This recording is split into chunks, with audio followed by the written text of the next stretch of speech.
Hi, so this video constitutes something actually one of my subscribers brought up. Ben, you raised this issue with me last night, actually. If you happen to be watching this video, thank you for the idea. I think it's a good subject and a very important subject. And it's the sort of thing I'd be speaking about anyway. But I thought now would be a good time, as the Foreign Secretary has just given a speech precisely on this subject at Mansion House. And he somewhat broke with tradition by speaking predominantly about China. Usually, foreign policy speeches at Mansion House, I understand, covers a whole range of foreign policy issues. I'm not going to read out the whole speech. It took me about 10 minutes to read it, and I don't want to just make the video prolonged, so I'm not going to read it all out. But I'll put a transcript here, which is from a government website. So it's a direct transcript of what Cleverly said. I didn't see the speech on YouTube, but this is verbatim apparently. So I'll put a link for everyone to read themselves. It makes for interesting reading. And if you could spare 10 minutes, even if you want to stop listening to me, go and read the speech. Look at the link, read the speech because it's very, very important. Um, Now, this is an epoch defining issue, our relations to China. That's how it's been described, and I think that's very true. And I think it's far more complex than our very strained relations, even with Russia, which are complex enough, strained, but complex. And the reason China is even more complex is because its economy is much bigger. As much as Russia can never be underestimated, as much as Russia has shown its threat militarily, Russia's never been a major economic juggernaut in the same way. And I think when we look at the Russia-China partnership, Russia is definitely the junior partner. They won't admit it, but they are. That's not to say we should underestimate Russia and take Russia very seriously. We should. We've seen what Russia has done with the invasion of Ukraine. Um, but I want to talk about this issue because it's something that will transcend governments. It's something that will transcend this foreign secretary. It's something that will go on for years. It will basically define the century. Probably it will be the single biggest geopolitical issue of this century, the relationship between China and the West. So it's critical. Um, it's difficult to summarize Cleverly's speech because he brought in a lot of factors, so I'm going to try my best what I make of it. But before I get into that, Liz Truss has been speaking out and criticised President Macron, France. There's a lot that Liz Truss got wrong. I think her economic policy was a disaster. It was tone deaf. And, she'll forever be known as the 46-day prime minister, 49 days, depending how you define it. But one thing I always felt she was right about was her assertive and strong stance regarding foreign policy, talking specifically regarding Russia and China. In this, we can say that Liz Truss has been consistent, and I think she is right to criticize Macron. Um, I think Macron is sort of making himself a 2020s Neville Chamberlain. What he's doing is maybe it's a bit of ego involved. I think he is quite arrogant, but that aside, I think he sort of has this notion that he's the great statesman moving in there and creating peace. The problem is it is not working. It didn't work with Russia, and it's not going to work with China. And he said that we shouldn't be brought in, again, this is in verbatim, but the gist of his argument was we, as in Europe, shouldn't be brought into essentially American Chinese debate. But I think that's very wrong headed because the sheer economic fallout from, for example, a Chinese attempt to retake Taiwan would be massive, massive, much, much bigger than what we've seen with Ukraine, although Ukraine is more localized to Europe. I mean, local to us, it has worldwide implications as well. But I don't want to say Macron's being naive. I think he's not stupid. What's worse, he's actually appeasing China. And he's giving them the message, he's giving them the narrative that they want to hear, which is we'll stay out of your business. I think that's a very, very big mistake. It's the strategy that Cameron and Osborne used when they were in power. I say Osborne as well because, of course, the direction of the Treasury was very important in that era. No, I think in retrospect, it was, for me, probably the biggest single policy mistake of the Cameron government to pander far too much to China and to fail to recognize the extent of hostility that Beijing poses. Cameron's not the only prime minister to have taken this approach. We could say probably the sanctions after Tiananmen dropped in the major years, but basically major throughout Tony Blair, Gordon Brown, David Cameron, and to a lesser extent Theresa May, but certainly from Major to Cameron, the British policy on China was we won't be too critical. We'll sort of make muted critique of human rights, but otherwise we'll welcome China's rise and hope that they reform themselves. Now, I think that subsequent events have shown that China's economic rise, and this is a very important point, its economic rise has not given way to political reforms. If anything, China under Xi Jinping has got even more authoritarian, more brutal, and more controlling. And as we've seen from the global pandemic, they cannot be trusted. I'll put my cards on the table. I think we basically need to take a much harder line with Beijing. But the foreign secretary isn't wrong to say that this situation cannot be easily summed up. He said that he's not going to do a soundbite on British foreign policy. It's not going to be a case of calling them a threat, an adversary, an ally. And he's probably right about that. China is complex. So I'm just going to summarize the speech as best I can. He opened by talking about the crisis in Sudan. I'm pleased those British citizens have got out, but there's echoes there of what happened in Libya in 2011 with the evacuation, and more recently Afghanistan. I think it's probably been handled better than that, but um, yeah, it's definitely a crisis, which incidentally is being partly fueled at least by the Wagner Group. I think we should designate them a foreign terrorist organization because they want. I wasn't going to make this video about Sudan, but I'll mention this in passing. The Wagner Group wants to create a straight line from the Red Sea to its operations in Central Africa. So getting control of the situation in Sudan, or getting a proxy general in Sudan is certainly one way to do that. And of course, the Sudanese people are the ones who suffer. So the other thing he raised was ongoing support for Ukraine.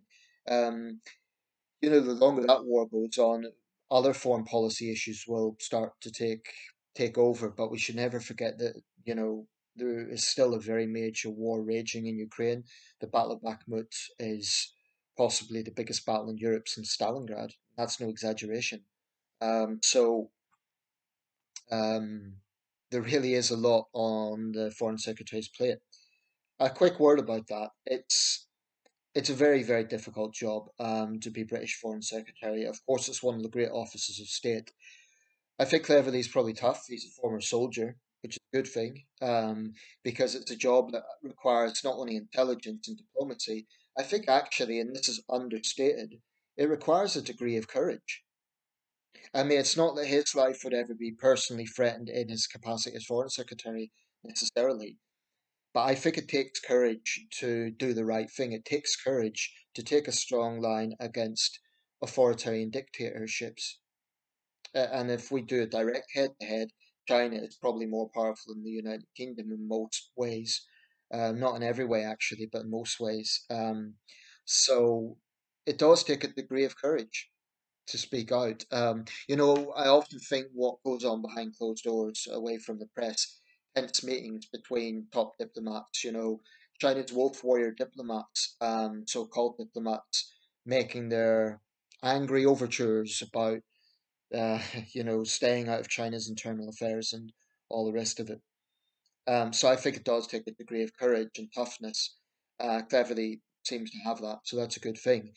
Now, I'm not going to read out the whole speech, but basically the gist of it is he's arguing that we should take a multifaceted approach to dealing with China. So I'm going to just going to quote some of the positions he's arguing here. He starts by, and I don't know if this is flattery or just stating facts. He talks about China's long history and the fact that millions have been lifted out of poverty. So I don't know if that's for Beijing's ears. I have no doubt the Chinese embassy will be reading this or at least be interested in it. So I don't know if that's just a little bit of diplomacy for their sake. I personally don't think we should go out of our way to flatter them.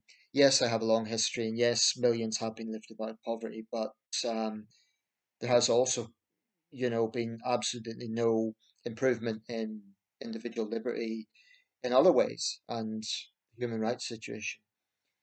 There's a lot of notes there that I agree with, and I don't think cleverly he's doing a Macron. I don't think he's appeasing China, but there are some areas I wonder, is he being robust enough in his language? Um, but anyway, I'm going to lay out some of the key points here if I can. There's a lot of notable points in the speech. So I'm just trying to uh, pick out some, so to speak. We have agency, we have choices, and so do our Chinese counterparts. Nothing's inevitable when it comes to geopolitics.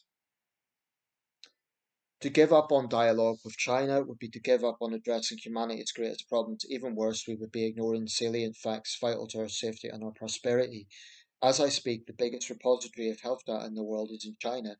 The biggest source of active ingredients for the world's pharmaceuticals is in China. And the biggest source of carbon emissions is also in China. Indeed, China has pumped more carbon into the atmosphere in the last 10 years than this country has since the dawn of the Industrial Revolution in the 18th century. How China regulates its data, how China develops its pharmaceuticals, how China conducts medical research will be of seminal importance to the whole of humanity. And they didn't mention even the issue of raw earth materials, which is also a major issue, which is how basically mobile phones and digital technology is comprised. A lot of that comes from raw earth materials, which are largely found in China. And whether or not China cuts its carbon emissions will probably make the difference between our planet avoiding the worst ravages of climate change or suffering catastrophe. We've already learned at our cost how China's handling of a pandemic can affect the whole world, so have no doubt decisions taken in Beijing are going to affect our lives. Um, do we not owe it to ourselves to strive to influence those decisions in our own interests? It would be clear and easy, and perhaps even satisfying for me, to declare some kind of new Cold War and say that our goal is to isolate China. It would be clear, it would be easy, it would be satisfying, and it would be wrong, because it would be a betrayal of our national interests and a willful misunderstanding of the modern world. So, what Beverly's basically saying is we can't oversimplify the situation with China. I agree with that, but I think we could take a tough line without oversimplifying the complexities of dealing with China. Um, I'm just going to read out some more segments of this. Vladimir Putin never intended to demonstrate the power of the United West when he launched his onslaught against Ukraine, but our response shows that when Britain and America and Europe and the other partners across the world stand united, we are a match for anything. We should have every confidence in our collective ability to engage robustly and also constructively with China, not as an end in itself, but to manage risks and produce results. And we have achieved results. Let me give you some examples. In 2017, British research, convinced the Chinese Agriculture Ministry to act against the danger of antibiotic resistance by restricting colistin, an antibiotic used in animal feed. Sales fell by 90%, making everyone in the world safer. And he gives other examples as well.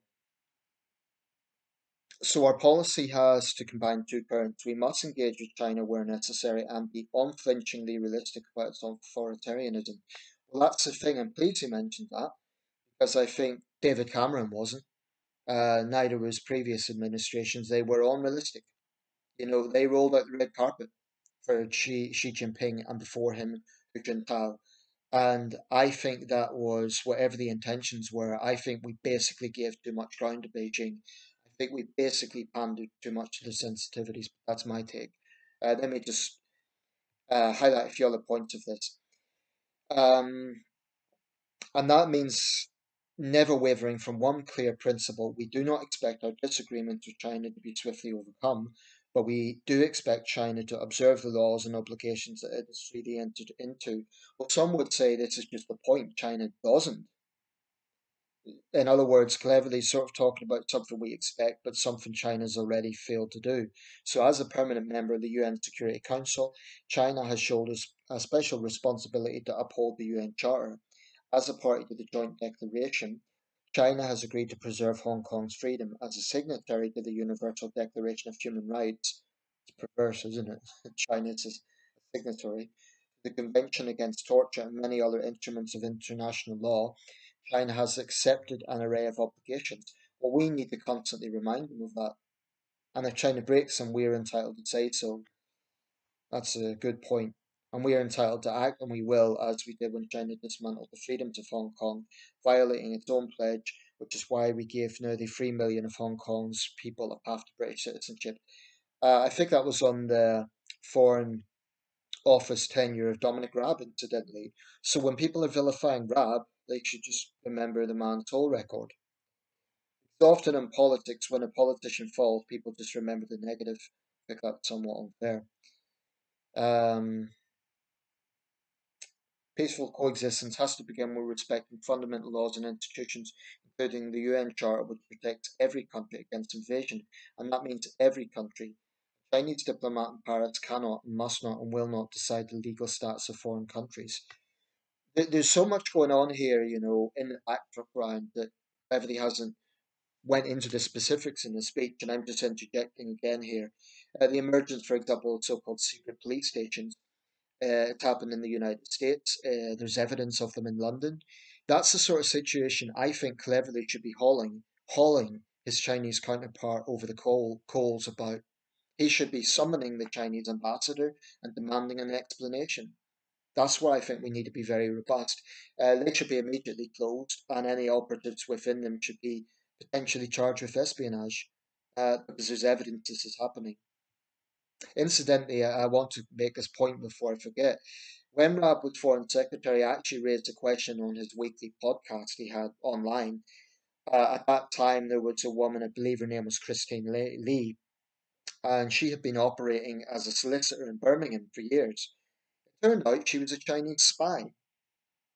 And this had emerged. I believe GCHQ had warned about this like a month previously. Now, there was no update, there was no follow up. Had she been arrested? Had she been allowed to leave the country? And I think Rab said, like, I forget his exact response, but it was along the lines of, "You'll understand I can't go into details regarding national security, but rest assured we take these matters very seriously." So it was a bit of a vague response. Now I get that. I'm Joe Public. He doesn't want to go into the specific details, but I would like to see, in a situation like that, we need to treat the Chinese exactly how they would treat a British national who was accused of espionage. In other words, we should take the gloves off and say, you can't behave with impunity in this country. And I feel too often that is the case. I mean, it's just happened so many times where we've had this situation of China comes in and they basically exploit what they perceive to be our weakness, and they seem to get away with it. Why? I would have liked to see a bit more from Cleverly on that area. Um, I mean, he's talking a lot about broad reaching issues. I'm summarizing here. So, British policy towards China has three pillars. First, we will strengthen our national security protections wherever Beijing's actions pose a threat to our people and our prosperity. I'm going to come back to that point because that's very important. Um, he's said there, and there's nothing uniquely Western about these values. Torture hurts just as much whoever is inflicted upon. Well, that's true. And he has a segment where he's speaking very clearly in condemnation of the treatment of Uyghurs in China, so that's good. The second pillar, the UK will deepen our cooperation and strengthen our alignment with our friends and partners in the Indo Pacific and across the world. Our aim will be to bolster collective security, deepen commercial links, uphold international law, and balance and compete where necessary. So I'm delighted that Britain will soon be the 12th member of the Trans Pacific Partnership, reinforcing our trading ties with rapidly growing economies. That is Trans Pacific Partnership, that's going to be countries like the Philippines, Japan, South Korea, Malaysia, probably Indonesia. I've long argued that we should continue to increase our trade and partnership with those countries, kind of to balance out over reliance on China.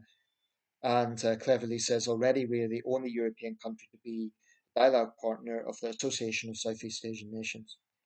Third pillar, if you've kept up to date so far.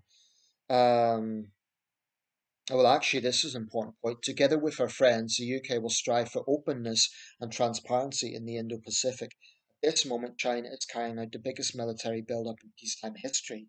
In a period of just 4 years, between 2014 and 2018, China launched new warships exceeding the combined tonnage of the Royal Navy's entire active fleet. So this is, there are echoes of the 1930s here, ironically, with the military build-up of Japan at that time. And he's mentioned the bases in the South China Sea as well.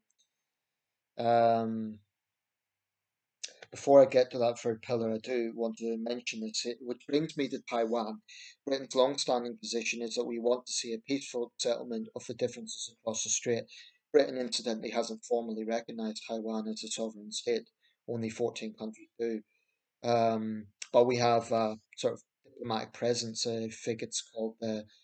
I'm not sure what the formal title is. I can't recall, but they have an office in London. Taipei has ties to London, but not formally diplomatic ties. Because about half the world's container ships pass through these vital waters every year. Half! That's massive. Laden with goods bound for Europe and the far corners of the world, Taiwan is a thriving democracy and crucial link in global supply chains, particularly for advanced semiconductors. A war across the strait would not only be a human tragedy, it would destroy world trade worth 2.6 trillion, not billion, trillion, according to Nike Asia. No country could shield itself from the repercussions.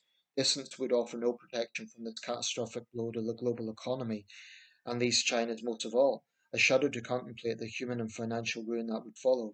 So it's essential that no party takes unilateral action to change the status quo.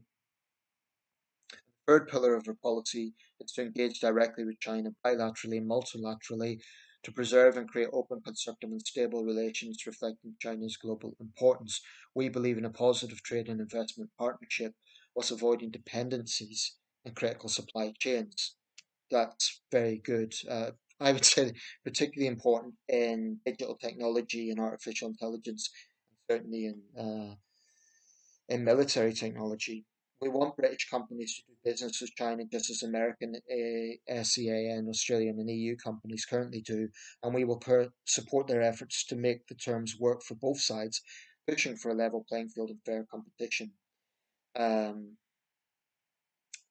I'm just going to close. So our approach to China must combine all of these currents, protecting our national security, aligning with our friends, engaging and trading with China where our national interests converge, avoiding policy by soundbite, and always standing up for the universal values which Britain holds dear. I fervently believe that there are no inevitabilities. The future is ours to shape in the humble knowledge that how we respond to this challenge now will help define the modern world. Thank you. That's basically the speech. Of course, I've just taken segments of it out. That is not the whole speech. I'll put a link to this in the description. And I do urge you to read it. There's one bit I want to hone back in on because of all those issues, important as they are, there's one that I particularly want to talk about, which is national security. Um, I'll just go back to this. Bear with me a second.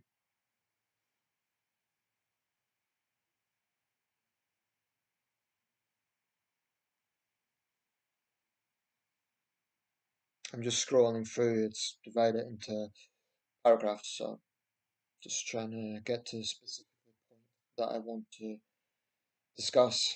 Um,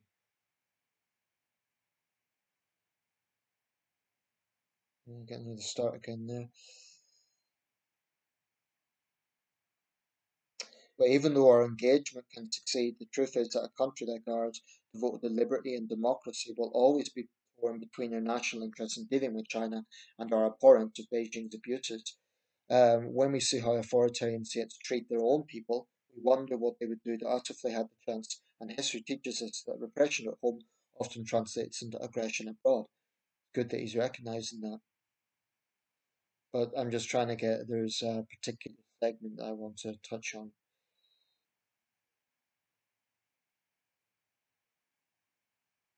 We are not going to be silent about interference in a political system or technology theft or industrial sabotage. We will do more to safeguard academic freedom research.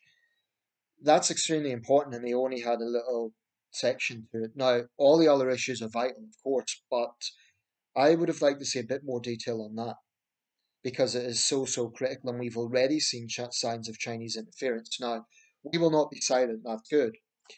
But quite frankly, I think we need to respond a little bit in kind. For example, when China uses this victimhood narrative coupled with aggressive, bombastic, nationalistic threats, I think we should basically, it would be wrong to say, respond in kind, stoop to their level, stoop to the level of their nationalistic thuggishness, which I think is what it is.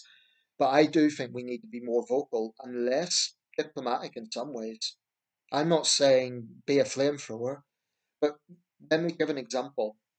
If you have a so-called wolf warrior diplomat makes some quasi threat towards the West or specifically towards this country or one of our allies, as I've done recently with Australia, I don't think it's good enough to say we're disappointed and we expect Beijing to cooperate or something like this. We need to call it what it is. We need to basically call it out and say, I mean, I would say something along the lines of the Chinese side may think this aggressive and bombastic nationalism is a way to conduct joint partnership, but it is not, and it will have repercussions. Something a little bit more to the point, rather than I think some of the responses to Beijing, whilst critical, are still a little bit too polite, a little bit too sugar-coated, quite frankly. What I'm saying quite bluntly is there's times we need to take the gloves off and say, we're not a soft touch, we're not going to be pushed around, and you have no damn right to feel that we can be. Um, I mean, issues around, for example, the usage of technology. This is probably worth a whole video in itself. The Biden administration is going to ban TikTok. Um, someone made the point in a column, I can't recall off the top of my head who it was, but the issue really is about social media status. Do you want to be an influencer, or is this really, safeguarding national security? And I know Fareed Zakaria was critical of it. He was talking about freedom of expression. It's a difficult balancing act. Millions of people use TikTok. The TikTok CEO, I believe, is a Singaporean, has denied that he's influenced by Beijing. The truth is, it would be very, very naive to assume that Beijing isn't using so called soft power tactics. I think we've seen evidence of this in universities. So I think we need to look at that. Cleverly mentioned it in his speech. He mentioned about, safeguarding institutions, but we also need to put pressure on institutions.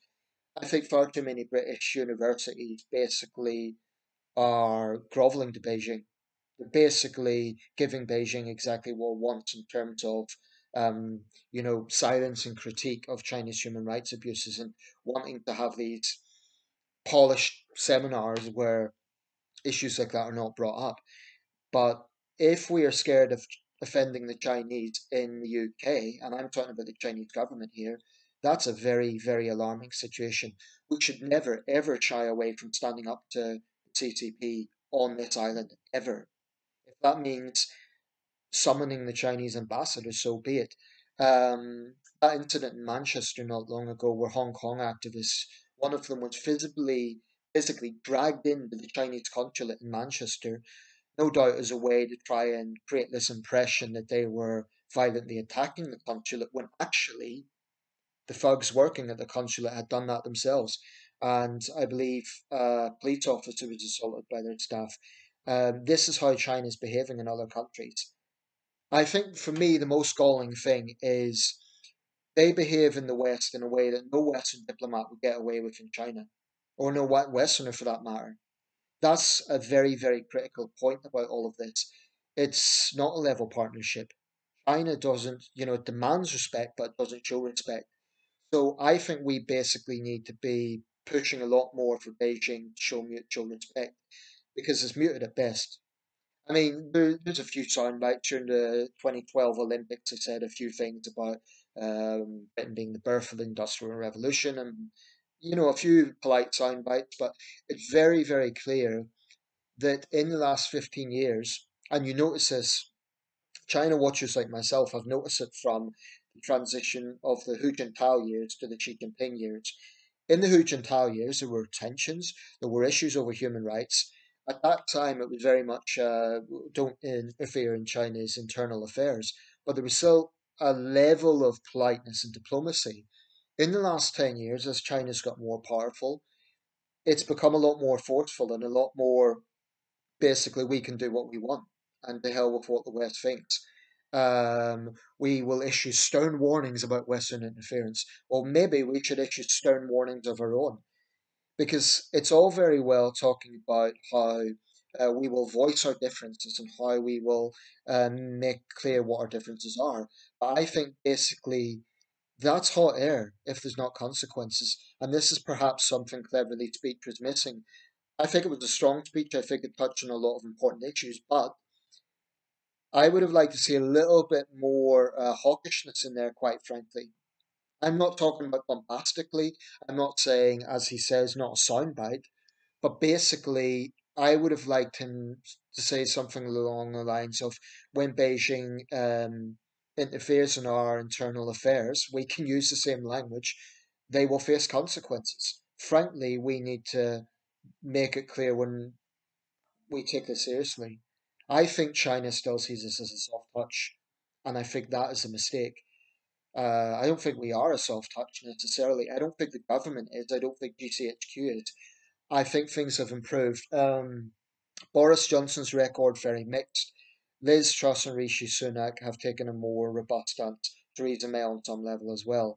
Johnson flip flopped on this issue. There was times he condemned China and times he basically flip flopped. His response to Huawei was pathetic. He was dragging his heels on that. I would say Liz Truss and Rishi Sunak have taken a more hardline approach, and that's good. I welcome that. What I don't like is I think we're still too keen to use polite language, and I think too many of our institutions are overly reliant on China. I think our universities definitely are. So there's some good things that are going on, strengthening the Trans-Pacific Partnership, um, speaking out on those issues of concern, definitely. And I do think we're in a better place in terms of how we approach this than we were in the Cameron years. But I believe that it isn't just politicians, there's too many commentators, particularly on the left, who frame critique of China as somehow being xenophobic. And I saw a ridiculous article in the New Statesman recently, which was conflating anti China, that is, anti CCP narratives, to a rising tide of anti Asian hate crime. That one is not um, parallel to the other. We can condemn hate crimes, speak out against it, whilst condemning the CCP. And it is a dangerous, dangerous, dangerous narrative to say we better not criticise the CCP lest it be deemed as anti-Chinese racism. Likewise, if Chinese students or Chinese nationalists behave badly in this country, they should be kicked out.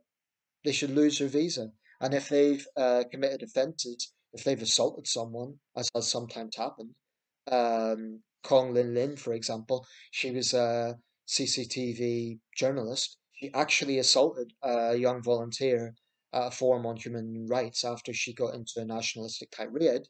I think she should have been arrested and basically kicked out of the country, and we should have uh, lodged a formal complaint with the Chinese embassy.